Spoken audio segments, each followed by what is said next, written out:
Hello, my name is Judith Fulton. I'm here to discuss enhancing student accountabilities.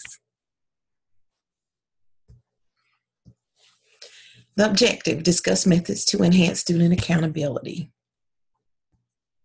The syllabus, it should be discussed at the beginning of the course, and throughout the students should be referred back to it, and the students should be made aware that it has all of the tools they need to work through the course successfully because the syllabus has the schedule, it has the calendar, it has specific dates that assignments are due. It provides all of the resources that the student should need to be successful in the course. So initially at the beginning of the course and throughout it should be readdressed, and the student should use it as a template for success in the course. The unit assignment instructions should be next, and this should be done at the beginning of the course as well. It should be introduced and as well as at the unit and assignment level.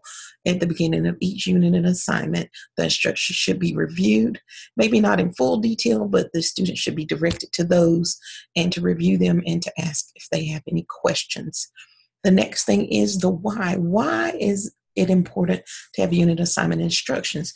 Because where the syllabus is an overall picture, the unit assignment breaks it down to that individual group of education or resources.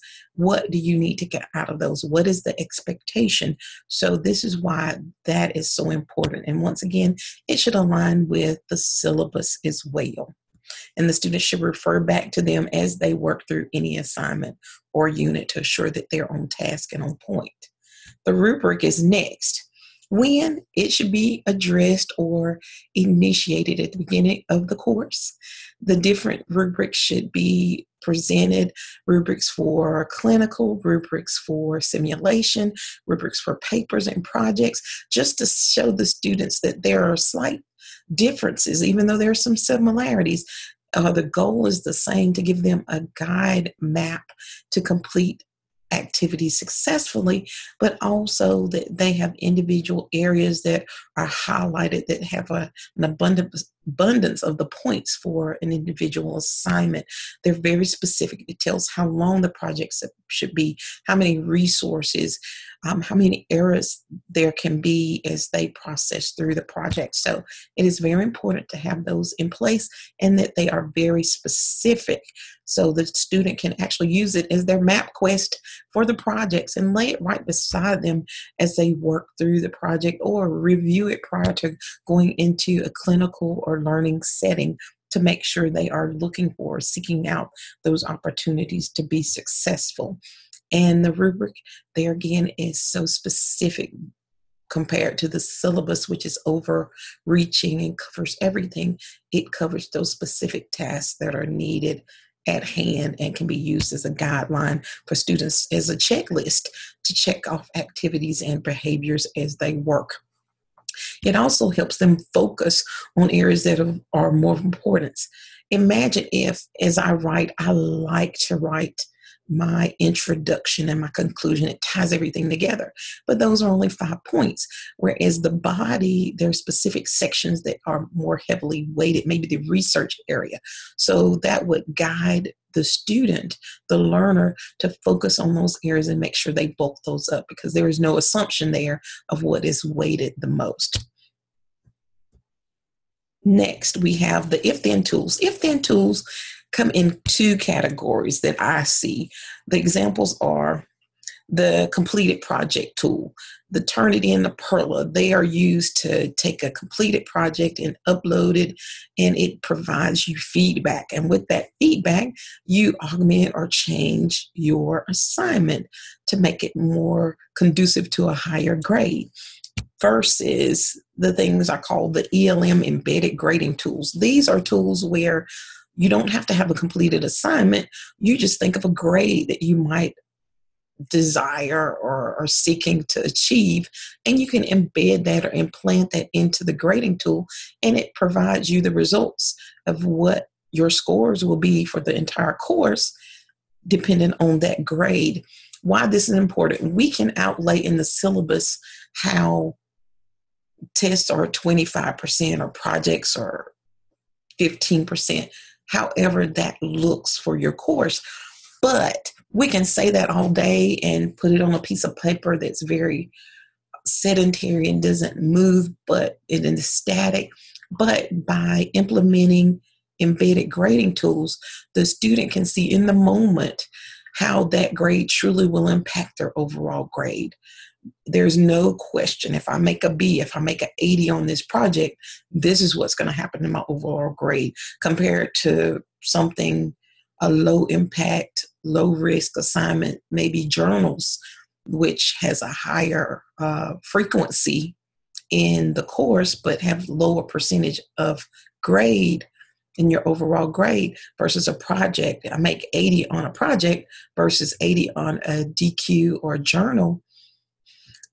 You can see it in black and white very quickly in a moment how it will impact your grade. So the student may enjoy journaling, but they'll understand I need to focus more time on my project, on those things that will have a higher impact on my grade. And there's no question, there's no gray area. Once you see what that grade is, you know how it will impact your grade. So that provides the accountability level for the students here. The next is instructions. Instructions for the teacher. Example, Turnitin. They may say you have unlimited times to upload your paper and to Turnitin. Well, that is wonderful and fine, but you also must address Turnitin rules and regulations. Just because the instructor says you can turn it in an unlimited number of times, and the first time your results come back in 15 minutes, Turnitin itself, the tool says after the initial upload, subsequent results will take no less than 24 hours for turnaround results. This will guide the student in looking at their agenda, looking at their syllabus, and seeing that they need to plan ahead, that they need to see when projects and papers are due so they can prepare them, have time to upload them, get the feedback, and do corrections. They can fully take control of their grade and their ability to improve it if they are lagging in some area by using those tools to improve their overall grade. The next is strategy. Strategy in using if-then tools or any tool for learning is placement. Implementing a new tool on a high-risk, high-stakes assignment is challenging and not wise. It is better to implement or initiate a tool on a low-risk, low-scoring, low-impact assignment, such as a DQ, question that the group is just discussing, or a journal. There it is if your journals are lower percentage of the score.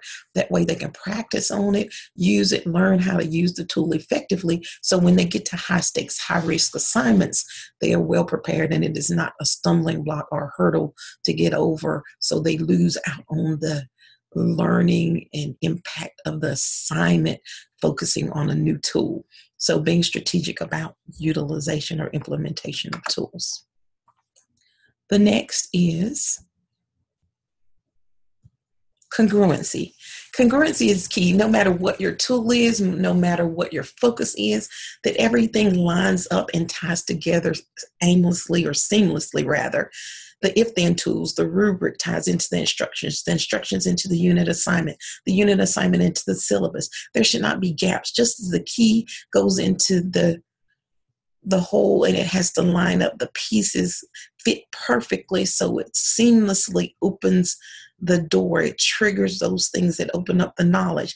The same way, the rubric shouldn't have different instructions than the overall unit instructions. There should not be a situation where the rubric says the presentation should be 10 minutes, but the written instructions outside of the rubric says 15. Herein causes problems for the instructor and the student, because then the student questions what the instructor has said and they don't know which way to go. If it's not caught prior to the final presentation or grading, then the instructor has to decide which set of rules they're going to follow. So the student will from then on question what their goals are or what they should do for an assignment. By making sure that everything is seamless, we can easily unlock the knowledge and things we want them to gain from experiences. There's no ambiguity. They understand the big picture. It's clear. So our goal is making sure all tools are utilized effectively, that they're seamless as possible, and congruency occurs. If there comes a point where congruency or alignment is not available, we have to clarify it quickly and assure students that we will be honorable and meet those grading expectancies on their behalf so they can be successful in the course. If you have any questions, please don't hesitate to ask me. I'm right here. Thanks so much for allowing me the opportunity to speak with you all today. Have a great day.